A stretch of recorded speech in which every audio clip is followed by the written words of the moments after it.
Bismillahirrahmanirrahim. Uhiku bitahiyatil Islam, tahiyatil mubarakah indillah. Assalamualaikum warahmatullahi wabarakatuh. Alhamdulillahi rabbil alamin, wassalatu wassalamu ala asyrafil anbiya'i wal mursalin wa ala alihi wa ashabihi ajmain. Amma ba'd. Saya Muhammad Iqbal bin Muhammad Husaini bersama rakan-rakan saya akan memperbentangkan kajian kisah kami adalah Aku takut nak solat. Solat adalah merupakan satu bentuk pendidikan awal yang perlu ditekankan sebagai amalan kanak-kanak Muslim seawal umur 7 tahun. Seperti mana yang disarankan oleh Rasulullah SAW. Ini memandang amalan solat fardu adalah ibadat yang paling asas dalam agama Islam. Solat fardu juga merupakan salah satu daripada rukun Islam yang wajib ditunaikan oleh umat Islam yang waras, berakal dan telah balik.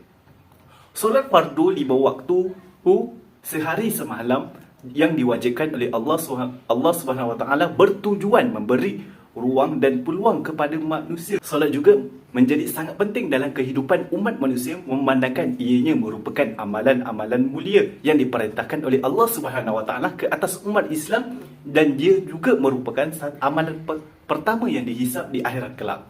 Allah SWT memerintah agar solat dilaksanakan dengan sebaik-baiknya dengan cara memelihara waktu, menyempurnakan wuduk dan melaksanakan setiap rukun.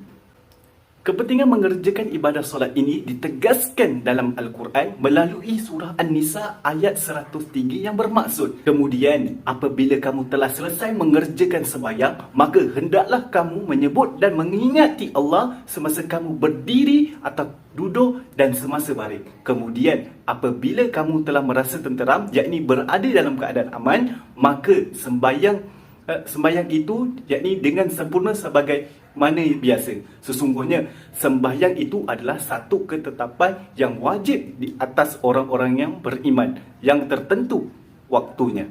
Setiap umat Islam perlu mengetahui tentang syarat wajib dan sah solat bagi memastikan solat yang dilakukan adalah sempurna dan tidak sia-sia.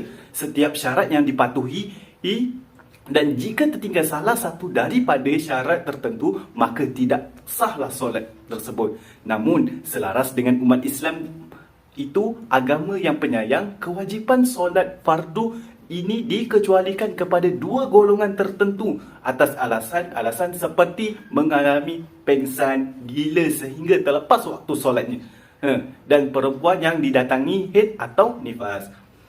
Walau bagaimanapun, melihat senario semasa didapati terdapat pengabaian solat dalam kalangan individu dan masyarakat yang mana mereka tidak konsisten menunaikan solat 5 waktu sehari semalam.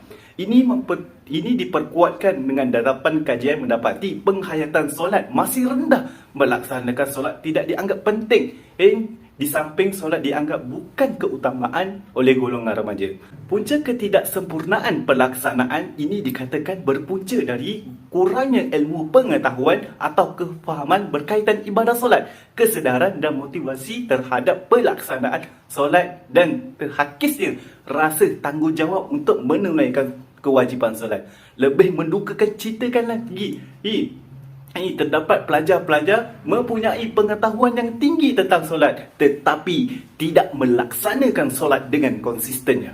Apabila individu mengabaikan solat, ini akan mendedahkan mereka kepada keruntuhan akhlak yang membawa kepada penglibatan mereka dalam gejala sosial. Justru perhatian serius perlu diberikan kepada isu meninggalkan solat kerana keruntuhan akhlak, gejala sosial, isu dadah, pembuangan bayi sebagainya adalah sebenar punca daripada sikap yang gemar meninggalkan solat tanpa rasa bersalah. Keadaan ini mengundang kebimbangan dan keresahan banyak pihak, khususnya para ibu bapa dan pendidik.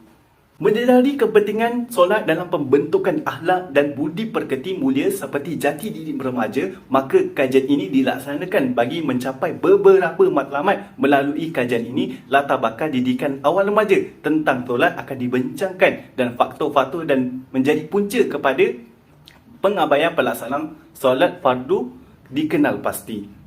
Kajian ini memberi peluang kepada penyelidik untuk mencari jawapan Dan kepada persoalan sejauh mana remaja Muslim ini menitik beratkan amalan solat fardu mereka sebagai umat Islam, berikut direngkaskan objektif kertas kajian ini adalah faktor-faktor berlakunya pengabaian dalam solat dalam kalangan individu dan masyarakat, serta peranan menjadi tunjang peribadi bagi memperkukuhkan solat 5 waktu. Objektif kajian yang kami akan lakukan adalah yang pertama, faktor berlakunya pengabaian dalam solat dalam kalangan individu dan masyarakat. Yang kedua, peranan menjadi tunjang peribadi bagi memperkukuhkan solat 5 waktu. Hasil kajian literatur ini menunjukkan dapat beberapa faktor yang menjadi punca berlakunya pengabaian solat, atau bahasa lainnya adalah aku takut nak solat dalam kalangan masyarakat pada zaman kini yang akan dibincangkan bersama rakan-rakan saya. Bismillahirrahmanirrahim. Assalamualaikum warahmatullahi wabarakatuh. Nama saya Muhammad Rafi'i bin Abdul Halim, nombor kad matrik 2022632912. Allahumma salli ala sayyidina Muhammad.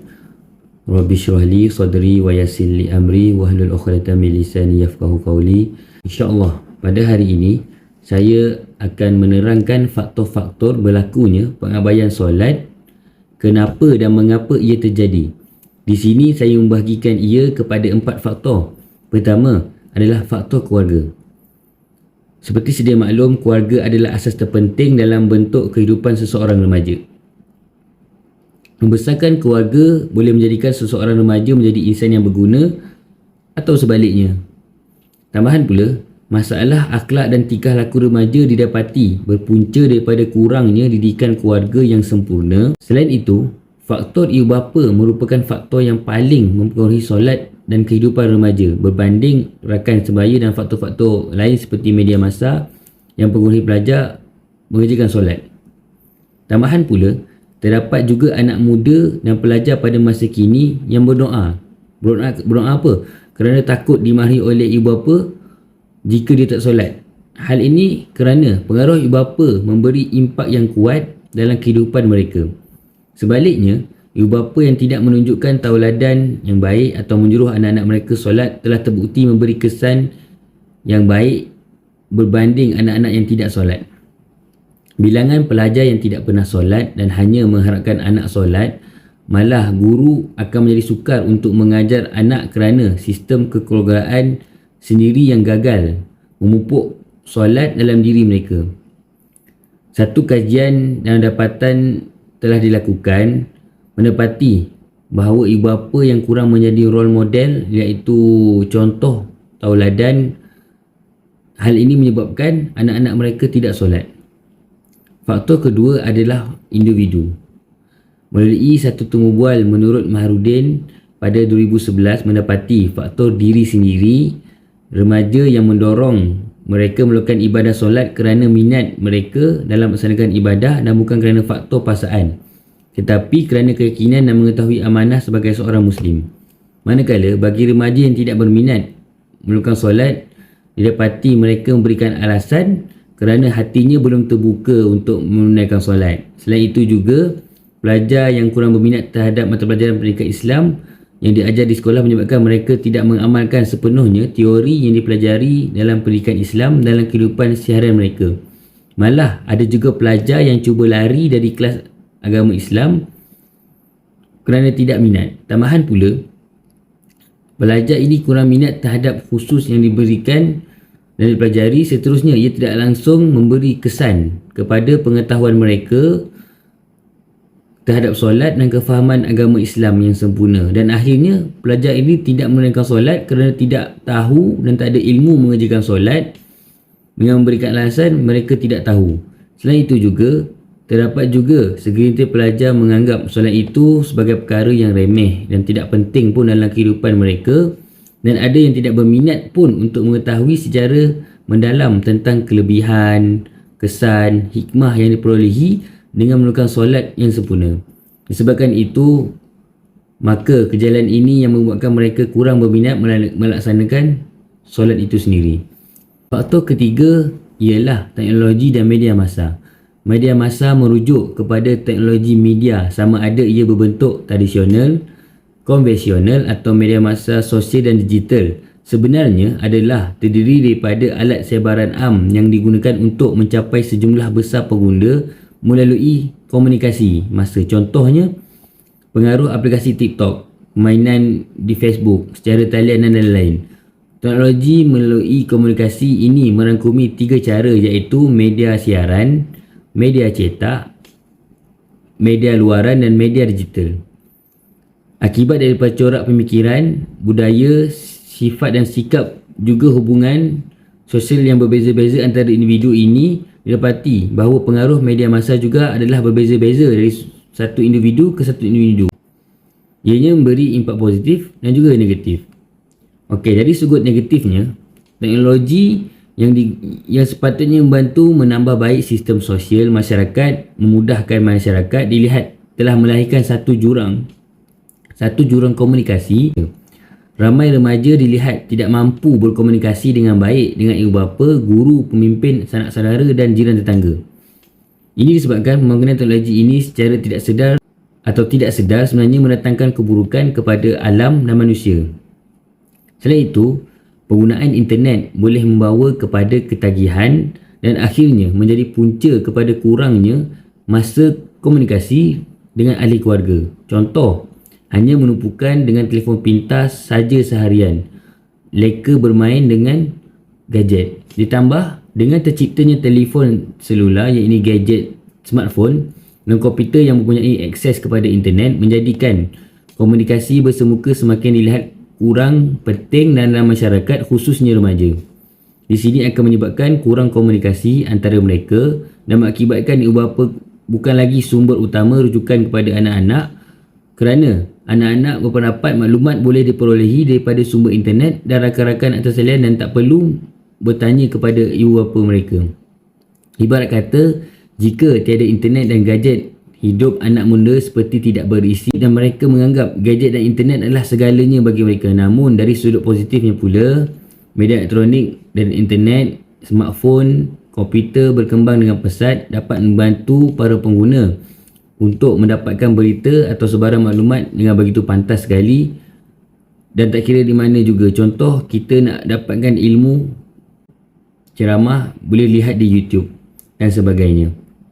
Selain itu, apabila remaja menjadi semakin leka dengan rancangan dengan hiburan tersebut, sudah tentu berlakunya pengabaian solat dan akibatnya mereka mudah terlibat dengan aktiviti yang meruntuhkan akhlak. Faktor yang terakhir sekali, faktor keempat, iaitu faktor rakan sebaya. Menurut Syukri Ahmad, pengaruh rakan merupakan antara faktor yang berupaya mempengaruhi remaja untuk tidak melaksanakan solat fardu 5 waktu sehari semalam. Faktor rakan sebaya antara faktor yang boleh mempengaruhi remaja untuk solat atau sebaliknya. Remaja perlu pandai memilih rakan, perlu memilih circle yang baik dalam pergaulan kerana peribadi rakan mampu mencerminkan diri seseorang. Seperti firman Allah Subhanahu Wa Taala dalam surah Al-Kahfi ayat 28, maksudnya, dan jadikanlah dirimu sentiasa berdamping rapat dengan orang-orang yang beribadat kepada Tuhan mereka pada waktu pagi dan petang, yang mengharapkan keridaan Allah semata-mata, dan janganlah engkau memalingkan pandanganmu daripada mereka hanya kerana engkau mahukan kesenangan hidup di dunia, dan janganlah engkau mematuhi orang yang kami ketahui hatinya lalai daripada mengingati dan mematuhi pengajaran kami di dalam Al-Quran, serta ia menurut hawa nafsunya dan tingkah laku pula adalah melampau kebenaran. Surah Al-Kahfi. Wallahu a'lam. Jelaslah ayat ini mengingatkan manusia supaya sentiasa bersahabat dengan orang-orang yang sentiasa melakukan ibadat dan mengajak ke arah kebaikan, sentiasa berusaha ke arah kebaikan dan sentiasa berusaha untuk menjadi ke arah ke lebih baik. Remaja yang mempunyai keyakinan diri yang rendah dan lemah akhlaknya mudah terpengaruh untuk melakukan tindakan yang salah laku jika mereka tersalah memilih rakan. Bagi memastikan golongan remaja yang lemah ini memilih rakan yang baik, circle yang baik, maka para pendidik perlu peranan dalam membantu remaja memilih rakan yang betul. Wallahu a'lam. Assalamualaikum warahmatullahi wabarakatuh. Alhamdulillah. Nama saya Muhammad Afif Farhan bin Azhar. Nombor matrik saya 2022-267494. InsyaAllah saya akan menyambung bagi case study iaitu tajuk berkenaan dengan peranan individu dalam mengukuhkan solat 5 waktu. Alhamdulillah. Jadi umumnya solat merupakan medium utama hubungan manusia dengan Allah Subhanahu Wa Taala. Ia juga adalah manifestasi keimanan kepada Allah Subhanahu Wa Taala dan perkara ghaib. Melihat kepada kesan atau ibarah daripada ibadah solat ini, salah satunya memainkan peranan penting dalam pembentukan pribadi seseorang insan. Justru itu, pembentukan pribadi seorang individu harus seiring dengan ibadah solat, terutama dalam kalangan golongan muda. Dan solat sebenarnya tunjang utama bagi golongan muda kerana mereka merupakan tonggak negara. Kekuatan fizikal mereka boleh menjadi benteng pertahanan teguh sesebuah negara. Memetik daripada kata-kata Imam Hasan Al-Banna, iaitu asas keimanan adalah hati yang bersih, asas keikhlasan ialah jiwa yang suci, asas semangat ialah keinginan yang kuat, asas usaha ialah keazaman yang membara, dan semua sifat ini tidak wujud kecuali pada diri seorang pemuda. Jadi persoalannya, bagaimana cara untuk seseorang itu memperkukuhkan ibadah utama, yakni ibadah solat. Yang pertama adalah bertakwa kepada Allah. Keyakinan dan ketakwaan kita kepada Allah merupakan tunjang utama dalam memperkukuhkan amal ibadah, terutama solat 5 waktu. Sifat takwa yang sebenar dapat mendorong seseorang untuk berdakwah dengan yakin, dan aktiviti dakwah ini boleh jadikan seseorang itu lebih taat kepada Allah, seterusnya membina jati diri dan cemerlang terutama dalam beribadat. Yang kedua, menuntut ilmu. Menuntut ilmu ini adalah suatu perkara yang penting, khususnya dalam agama Islam, kerana ia dapat mengukuhkan lagi peribadi kita dan mentaati perintah Allah. Tidak dilupakan peranan hadis adalah amat penting dalam memperkembangkan ilmu agama Islam. Justru itu mempelajari sunnah-sunnah Rasulullah turut sedikit sebanyak dapat membentuk jiwa yang cintakan Nabi, seterusnya lebih menghayati sunnah, dan secara tidak langsung akan mendidik jiwa seseorang untuk lebih beribadah kepada Allah. Yang terakhir adalah fungsi masjid. Bila mana kita tengok pada zaman sekarang ini, fungsi masjid ini yang tidak terhad kepada menunaikan solat semata-mata, menjadi salah satu tarikan untuk golongan muda rajin ke masjid. Keterbiasaan yang hadir dalam diri individu sedikit sebanyak akan menjadi satu amalan yang seronok dilakukan. Pelbagai aktiviti atau program seiring dianjurkan oleh masjid sebenarnya adalah untuk menarik semua lapisan untuk mendekati masjid. Kesan dari fungsi masjid yang aktif ini dapat memperkukuhkan lagi individu untuk terus istiqamah bagi menunaikan ibadah solat. Ia bukan sahaja mendidik jiwa individu untuk solat, malah lebih baik bagi menunaikan ibadah solat secara berjemaah. Oleh itu, kepribadian seseorang perlu diperkukuhkan dengan menunaikan ibadah wajib, terutama solat. Keyakinan dan ketakwaan kita kepada Allah menjadi tunjang pribadi golongan muda untuk memastikan penyebaran Islam dapat diperkukuhkan dan tidak lemah, sehingga diperkotak-katikkan dengan mudah oleh agama lain. Dan amalan menuntut ilmu dengan bersungguh-sungguh, terutama ilmu berkaitan agama, adalah amat penting bagi memastikan keteguhan iman seseorang untuk terus beribadah kepada Allah SWT. Terakhir daripada saya, peranan masjid dilihat adalah salah satu tunjang utama dalam menarik setiap lapisan masyarakat dalam memperkukuhkan amal ibadah solat. Sekian, terima kasih. Bismillahirrahmanirrahim. Assalamualaikum warahmatullahi taala wabarakatuh. Nama saya Ali Ahmad bin Aminuddin. Alhamdulillah, syukur kepada Allah kerana dengan limpah kurnianya dapat menjadikan kajian kes ini sehingga selesai. Segala nikmat yang diberikan dengan lancar dapat menyelidiki tajuk ini, iaitu aku takut hendak solat. Hasil daripada kajian ini adalah golongan masyarakat dan individu seharusnya mengambil berat dalam perkara menunaikan solat ini kerana ia melibatkan perintah Allah Subhanahu Wa Taala kepada hamba-hambanya. Kefahaman yang ada dalam diri seorang Muslim mengenai solat bukan sekadar memahami, tetapi melaksanakannya dengan sempurna. Ketakutan yang hadir pada diri kita adalah hasutan daripada syaitan dan sebagainya. Selain itu, ia juga hadir daripada beberapa faktor yang berlakunya pengabaian di dalam solat, seperti daripada keluarga, rakan-rakan, media massa dan sebagainya, yang menyebabkan diri seseorang itu tidak mahu solat. Terdapat banyak manfaat yang dapat kita ambil daripada kajian ini bagi memperkukuhkan akidah kita daripada terpesong dengan segala ajaran-ajaran sesat. Hasil daripada pembincangan ini terdapat peranan yang menjadi peranan yang begitu penting bagi kita semua, iaitu peranan yang menjadi tunjang peribadi bagi memperkukuhkan solat 5 waktu. Kajian ini dapat menyimpulkan bahawa individu dan masyarakat secara keseluruhannya memahami solat adalah satu tuntutan yang wajib dilaksanakan. Akan tetapi ia perlu diperjelaskan lagi agar mereka dapat memahami lebih mendalam berkenaan dengan ibadah solat. Hal ini kerana hasil daripada dapatan kajian, pengkaji menemukan responden yang melewat-lewatkan untuk menunaikan solat serta tidak mengganti semula solat yang telah mereka tinggalkan. Kepentingan ibadah ini sering diperkatakan dan turut diumpamakan seperti tiang agama. Rasulullah SAW sendiri bersabda, pokok segala urusan adalah Islam. Tiangnya adalah solat dan kemuncaknya adalah jihad. Hadis yang diriwayatkan oleh At-Tirmizi. Solat juga boleh menjadi pengukur yang membezakan antara umat Islam dan bukan Islam. Hanya umat Islam yang mempunyai ibadah khusus seperti ini, dan cara melakukannya juga telah ditunjukkan satu persatu oleh Nabi Muhammad SAW. Oleh itu, pelaksanaan solat hendaklah dilakukan sebagaimana yang telah ditunjukkan oleh Nabi Muhammad SAW dalam hadisnya, sallu kama ra'aitumuni usolli, iaitu dengan poster pergerakan badan dan bacaan tertentu. Sekiranya umat Islam mengikut cara solat Nabi Muhammad, solat akan menjadi satu terapi, sama ada secara fizikal ataupun mental. Terapi secara fizikal dapat mencegah penyakit fizikal, dan terapi secara mental pula mampu mencegah penyakit melibatkan rohani dan mental.